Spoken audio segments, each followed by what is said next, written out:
नमस्कार दोस्तों। G7 summit फिर से एक बार चर्चा में है, जहां ट्रंप ने G7 में फिर से बवाल मचा दिया है। 2025 में जहां नेटो और यूरोप, रशिया और चाइना को रोकने की प्लानिंग कर रहे थे, वहां ट्रंप बोल रहे हैं कि let's talk to them and let's bring them to G7 and make it G9।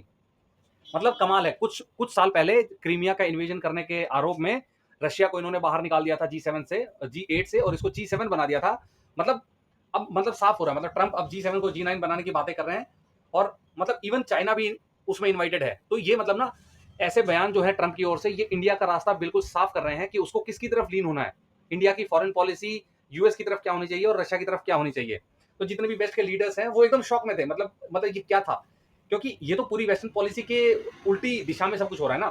Trump का कहना है कि ग्लोबल इश्यूज बिना बातचीत के सॉल्व नहीं हो सकते, चाहे वो एनिमी ही क्यों ना हो। ठीक है।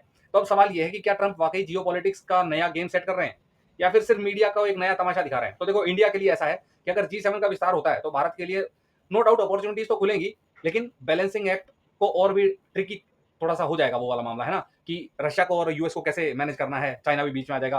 अगर स्पेशली चाइना उस टेबल पर बैठा, तो जैसे यूएन में वो हर चीज को वीटो कर देते हैं, तो वहां भी वो दिक्कत करेंगे हमारे लिए।